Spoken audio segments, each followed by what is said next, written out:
Ang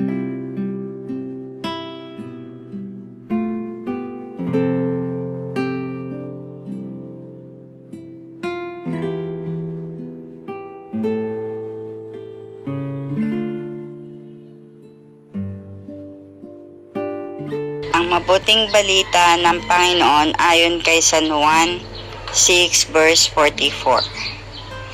Noong mga panahong iyon, nagbubulong-bulungan ang mga Hudyo dahil sa sinabi ni Jesus, "Ako ang pagkaing bumaba mula sa langit." Sinabi nila, "Hindi ba ito si Jesus na anak ni Jose? Kilala natin ang kanyang ama't ina. Paano ngayong masasabi, bumaba ako mula sa langit?" Kaya't sinabi ni Jesus, "Huwag kayong magbulong-bulungan. Walang makakalapit sa akin, malibang dalhin siya ng amang nagsugo sa akin.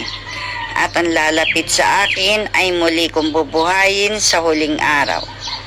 Nasusulat sa aklat ng mga propeta at sa silang lahat ay tuturuan ng Diyos. Ang bawat nakikinig sa Ama at natututo ay lalapit sa akin. Hindi ito mangangahulugang may nakakita na sa Ama. Yaong nagmula sa Diyos ang tanging nakakakita sa Ama. Sinasabi ko sa inyo, ang nananalig sa akin ay may buhay na walang hanggan. Ako ang pagkaing nagbibigay buhay.